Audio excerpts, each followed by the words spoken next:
আপাতত আমাদের next performer Raiganj উত্তর দিনাজপুর থেকে, please welcome Mithun Roy.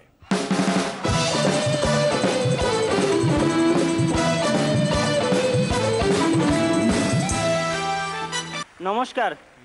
বানবোল high স্কুলের 3 তলা ছাদে দাঁড়িয়ে দেখতে পাওয়া সবচেয়ে দূরের তাল গাছের পাশের ঝোপের আড়াল থেকে চিৎকার করা কোকিল পাখির সুমধুর কণ্ঠস্বর যত দূর অবধি কর্ণগোচর হয়, তার শেষ প্রান্তের সবচেয়ে কাছাকাছি ন্যাশনাল হাইওয়ের এক প্রান্তে বাসের অপেক্ষায় দাঁড়িয়ে থাকা, বাহিরে অতি ভদ্র, ভেতরে একগুচ্ছ শয়তানি বুদ্ধিযুক্ত একটি মিষ্টি মেয়ের দৃষ্টিগোচর হওয়ায় হঠাৎ হ্যাবলাকান্ত শম্ভুর মতো বাম হাতে গোলাপ ফুল নিয়ে প্রেম নিবেদন করতে গেলে মেয়েটি অত্যন্ত আহ্লাদিত হয়ে আমার চোখের দিকে 10 সেকেন্ড তাকিয়ে থেকে নাকের ডগায় দাম করে 4টা ঘুষি বসিয়ে দিয়ে 45 খানা সুপরিচিত সুপারহিট খিস্তি মারতে শুরু করলে আমি বহু কষ্টেও নিজের জ্ঞান ধরে রাখতে না পারায় চারপাশে মজা লুটতে থাকা দর্শনার্থীদের কোনো এক হতভাগার 2 মগ জলের ঝাপটা খেয়ে হঠাৎ জ্ঞান ফিরে আসলে জলের মতো পরিষ্কার বুঝতে পারলাম, দূর, এর চেয়ে চিকুদা অনেক ভালো।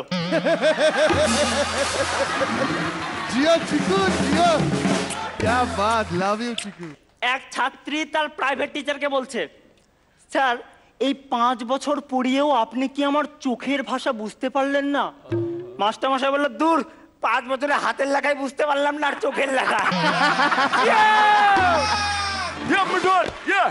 শ্রীলেখাদি, পৃথিবীর বুকে সবচেয়ে সুন্দরী কে?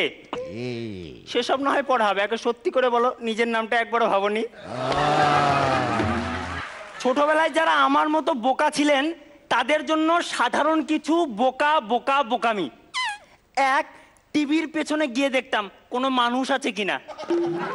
2, ফ্যানের সুইচটা অন বা অফ না করে মাঝামাঝি রাখার চেষ্টা করতাম।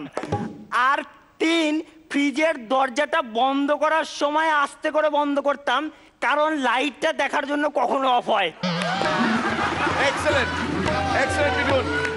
একজন লোক দোকানে গেছে, গিয়ে বলছে, দাদা হ্যারিকেন আছে? হ্যারিকেন? বলছে, হ্যাঁ দাদা হ্যারিকেন আছে। ওই দাদা বাঁশ আছে? অধরা বাঁশ আছে?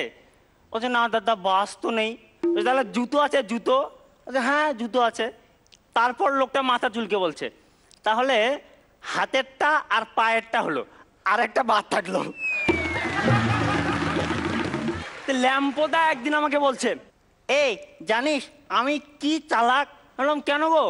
বলছে, আলমারিতে চাবি দিয়ে সেই চাবি ড্রেসিং টেবিলের ড্রয়ারে রেখেছি, ড্রেসিং টেবিলের চাবি আবার আরেকটা জুতোর বাক্সের মধ্যে ভরে বক্স খাটের মধ্যে বন্দি করে রেখেছি। বললাম, হ্যাঁ গো, আলমারিতে কি আছে? বলছে, বক্স খাটের চাবি। একজন লোকের যদি প্রচন্ড লুজ মোশন হয় আর সে যদি শীর্ষাসন করে তাহলে কি হবে? কি হবে? গায়ে হলুদ।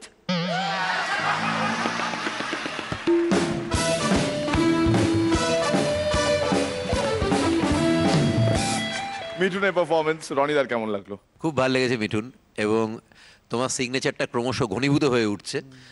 অলরেডি তোমার ব্র্যান্ডিং তৈরি হয়ে গেছে, ওটা একটা কমেডিয়ানের পক্ষে আমার মনে হয় ভীষণ ইম্পর্টেন্ট একটা ব্যাপার। বাকি যোগগুলো অলমোস্ট সব কটা খুব ভালো ছিল। All the best. শ্রীলেখা, প্রথমে বলবো আমি খুব ভাবে আইডেন্টিফাই করতে পেরেছি ওই যে ফ্রিজের লাইটটা। এটা আমি বহুবার করেছি, কিন্তু কখন যে হয়ে গেল বুঝি, মানে করেছিলাম, এখন আর করি না। কি বলছো? এত বড় মিথ্যে কথা! এত কিছু বড় তুই হয়ে যাসনি শ্রীলেখা বাবা। না, খুব ভালো লেগেছে, আর ধন্যবাদ আমাকে বিশ্বের সেরা সুন্দরীদের মধ্যে ভাবার জন্য। মজা পেয়েছি, ভেরি গুড। রুনাপা, মিথুন, তুমি হিউজলি ট্যালেন্টেড একটি ছেলে। এত অনর্গল তুমি কিভাবে বলে গেলে, এটা মনে রাখাও তো একটা বিরাট ব্যাপার। Hats off to you, wonderful. Thank you. পরান্দা, দারুণ মিঠুন, তুমি তোমার মতো, খুব আনন্দ পেয়েছি। যা নিয়ে স্ময়লি যা।